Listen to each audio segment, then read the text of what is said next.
tu te caches? Viens ici que je te bute, enculé! Ta gueule!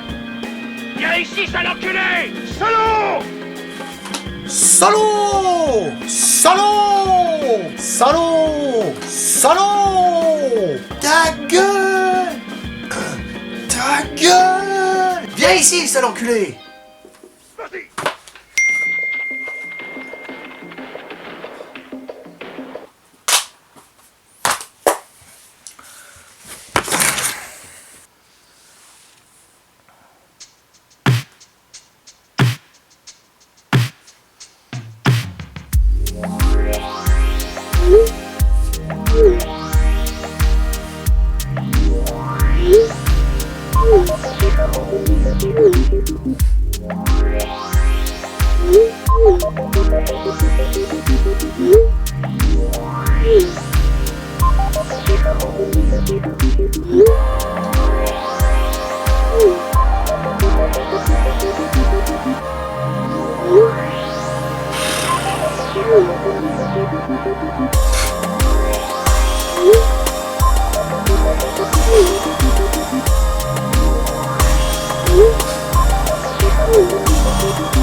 Il va voir ce petit con. Ah ouais mais Jurassic Park c'est trop bien, les dinosaures ils sont trop bien faits et tout. Fuck! Non sérieusement rien qu'à la base Jurassic Park c'est abusé.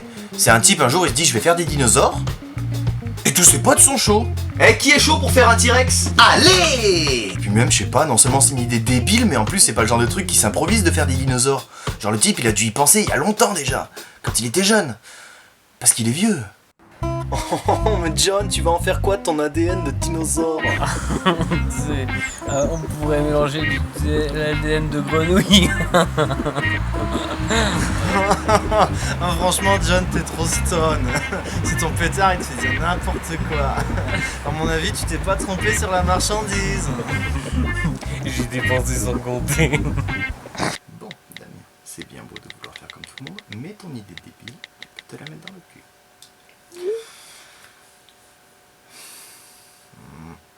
Ouais. Excuse-moi, mauvais numéro. Ton idée était certes très intéressante, cela dit, ça ne convient pas avec ma personnalité. Voilà! On va pouvoir s'y mettre. Je ne crois rien de ce que vous m'avez dit, monsieur. Vous êtes un imposteur.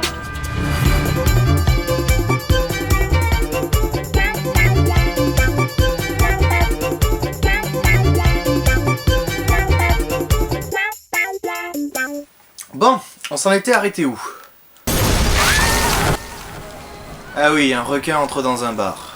Bon, donc bien entendu, tout le monde panique, sauf la serveuse Bimbo qui tue le requin en le transperçant avec une queue de billard. Jusqu'ici, tout va bien.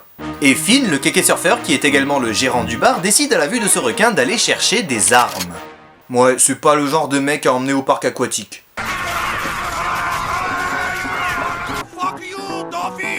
Et donc il quitte le bar et encore une fois, il fait beau et paf, c'est la tempête. Mais genre pas la petite tempête là, hein. C'est des vagues de 30 mètres de haut, des éclairs, des vagues de 50 mètres de haut, à tel point que ça fait plier la grande roue de la jetée de Santa Monica, qui roule, écrase un fond vert mal foutu et s'encastre contre un immeuble. Jusqu'ici, tout va bien. Donc il refait beau, l'ouragan est passé, mais Finn, ben il a les boules en voyant son bar en ruine. Mais coup de théâtre, il se met à pleuvoir. Alors il décide de partir tous ensemble rejoindre sa famille parce que, bah on sait jamais, les inondations, tout ça. Évidemment, parce qu'à un moment donné il faut bien que ça tienne la route, il y a des inondations. Et après les requins au bar, les requins sur la plage ou encore les requins à Santa Monica. Je ne crois pas, il y a même des requins dans les rues. Bon, ça va s'arrêter quand? Parce qu'on peut aller très loin comme ça. Oh, je le crois pas, il y en a même dans mes godasses. Bon, évidemment, tout le monde est sur la route, tout le monde essaye de fuir en fait. Et je vous laisse admirer ce qu'est une voie rapide bouchée selon Sharknado. Poussez-vous, excusez-moi. Pardon. Poussez-vous, excusez-moi. Pardon. Poussez-moi, excusez-vous. Mais au bout du tunnel...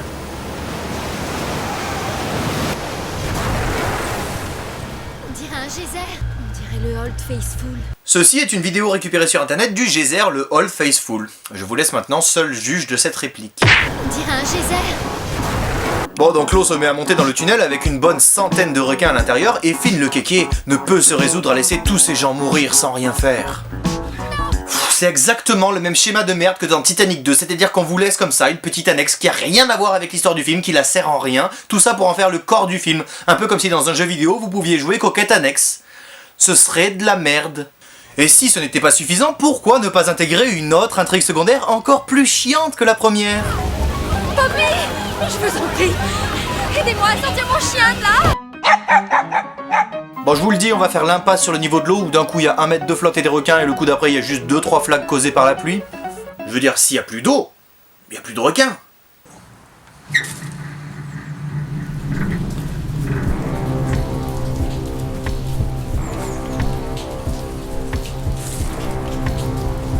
Courez. Ouais, tant qu'on y est, on va aussi faire l'impasse sur le fait que cette femme n'arrive pas à ouvrir sa propre voiture.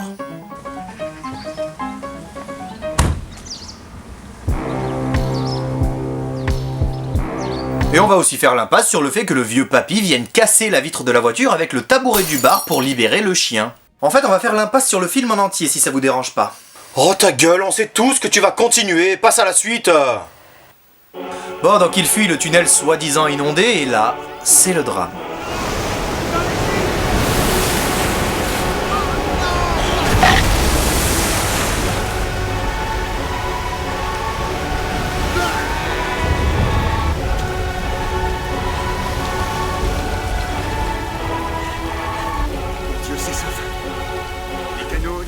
D'eau pluviale et les égouts sont saturés. Ok, est-ce que je rêve ou est-ce qu'à la mort de son ami, il s'inquiète davantage de la situation du réseau d'égouts de la ville que d'autre chose?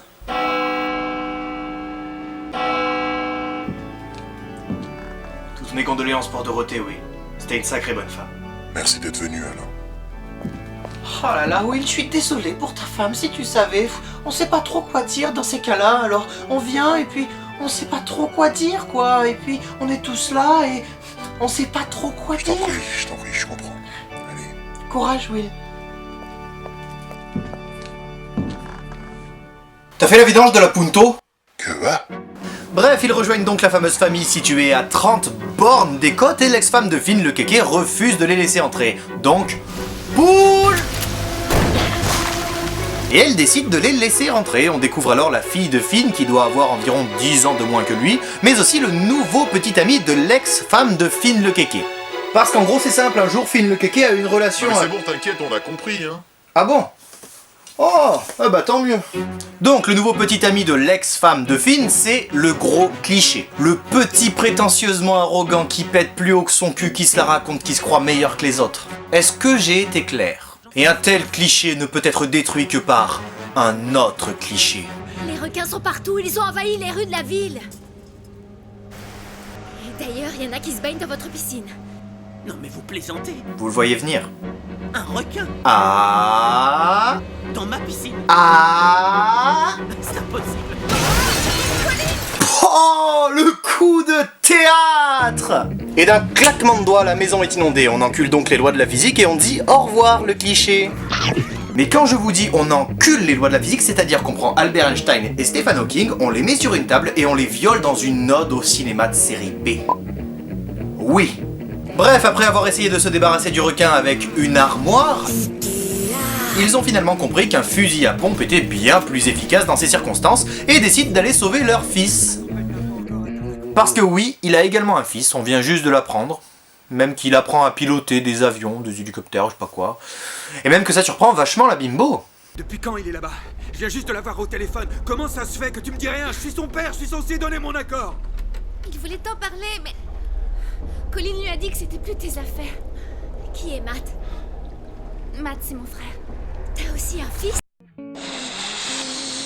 Donc il s'enfuit et... Putain, tu me fatigues, Sharknado. Il y avait de l'eau jusque là. Comment tu expliques ça? Ah si, j'ai peut-être une explication en fait. Au fait, t'as bien fermé le robinet de la salle de bain? Ah oui, oui, oui. Cool. Ça reste l'explication la plus logique à ce jour. Donc ils s'en vont et comme on peut s'y attendre, la maison s'effondre. Ah, Beverly Hills et ses fameuses villas en terre cuite. Donc il roule, la tempête se calme quand Finn stoppe le véhicule. Pourquoi tu t'arrêtes? On doit récupérer Matt. Tu vois pas le bus? Il y a peut-être des mômes dedans. Ah non! Ah non, tu commences pas avec ça, hein! C'est toujours comme ça avec toi. Tu te préoccupes toujours plus des autres que de ta propre famille. Mais oui, elle a raison et tu fais chier tous les spectateurs en plus! Démarre, continue. Démarre! T'es mort! Je t'en prie. Je peux pas. Le niveau de l'eau monte. Je vais me garer sur le pont. Je descendrai en rappel. Et merde! Bon, donc une nouvelle intrigue même pas secondaire, hein, on va dire une intrigue tertiaire avec des petits enfants dans un bus scolaire. Bon, alors déjà d'emblée on sait comment ça va se terminer. Donc je vous passe la scène parce que c'est chiant comme la mort, c'est tourné comme un reportage sur les routiers de l'extrême des chaînes américaines, et on remonte tout le monde un par un, même le chauffeur de bus. Claudia, reste pas planté là. Ton père fait tout ce qu'il peut. File-lui un coup de main. Heureusement que t'es là, connasse! Vous êtes sûr que cette corde est assez solide pour moi? Je déteste les requins. Je suis du Wyoming, c'est drôle. J'ai déménagé de là-bas pour devenir comédien. 15 000 $ par an. Pas une thune de côté. Tout ça pour entendre broyer des mots. Maman, et moi quel vertige. Oh, moi je suis loin de ces satanés requins. Oh, je vais bien, tout va bien. Mais tu vas la fermer, ta gueule! Bon, finalement, il arrive sans aucune salive en haut du pont, et c'est au tour de Finn, et évidemment, la corde, elle lâche petit à petit, il y a un requin qui escalade la corde, tout va bien, et bien sûr, au final, il arrive en un seul morceau. On se régale! Donc, tout le monde va bien, la tempête se calme, et ça repart! Un vent violent souffle sur les lettres du fameux panneau Hollywood, sans faire trop de dégâts, jusqu'à ce plan. Si vous savez un tant soit peu lire les codes du cinéma, vous savez très bien ce qui va se passer. Je veux dire par là, personne ne filme comme ça pour présenter des émotions. Donc, il va se passer autre chose. Ma mère m'a toujours dit qu'un jour Hollywood me tuerait. Et maintenant, même si vous ne savez pas lire les codes du cinéma, vous savez très bien ce qui va se passer. Et ta mère est une grosse connasse. Cette séquence est un festival de mauvaise narration préfabriquée. Je veux dire, je suis sûr que les boîtes de production comme The Asylum, elles ont un genre de livre de scénario préfabriqué où il y aurait juste à remplir des mots dans des cases pour faire des phrases et ça ferait un scénario. Mais le chauffeur du bus évidemment, meurt dramatiquement, écrasé par les lettres du panneau Hollywood. Aïe! Je suis sûr que ça se passe comme ça. On est donc de retour sur le pont et comme à chaque fois qu'il y a un mort, on s'en bat nos jolies couilles et on fait une petite vidange. Comme quoi on n'était pas si éloigné de la réalité.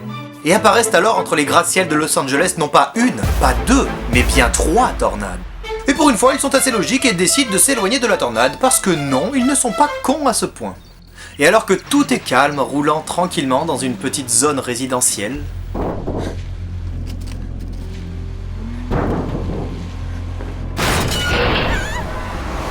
un requin attaque le toit de la voiture. Comment il est arrivé là? On n'en sait rien. Comment un requin peut arracher avec sa mâchoire un toit de voiture? On n'en sait rien. Mais ne cherchez pas la logique. Vraiment non. Rappelez-vous ce qui est arrivé à Einstein et Hawking.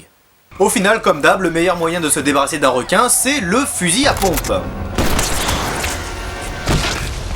Qui veut du sushi? Punchline! Qui veut du sushi? Pourquoi tu t'arrêtes, bon sang? Elle a pas aimé la flotte. Eh bien, répare là. Ça sent l'essence. Ouais, je trouve aussi. Tout le monde dehors, vite! Sortez de la bagnole! Courez vous mettre à l'abri!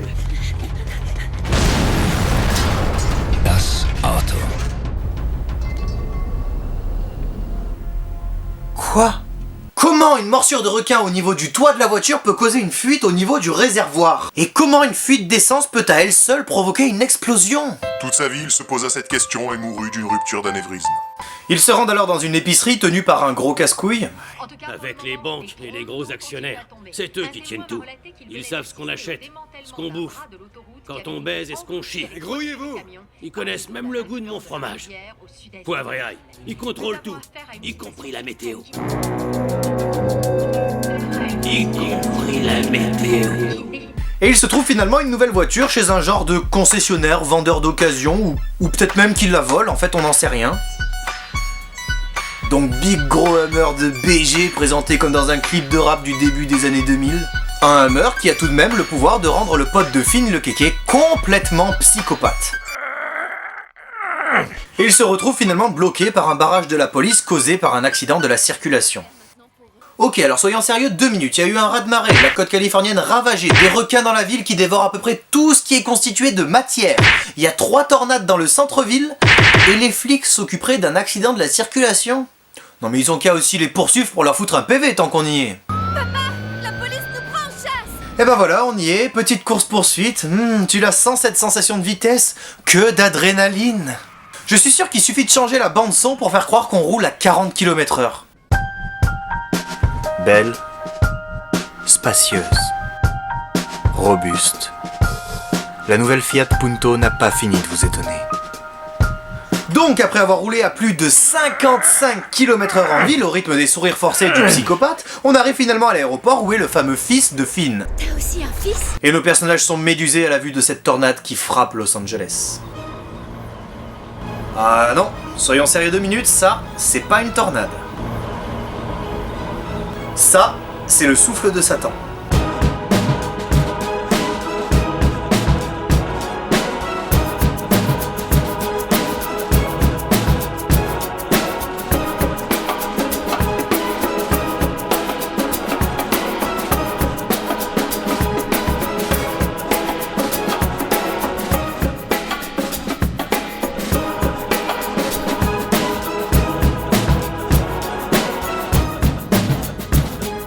Ma mère m'a toujours dit qu'un jour Hollywood me tuerait.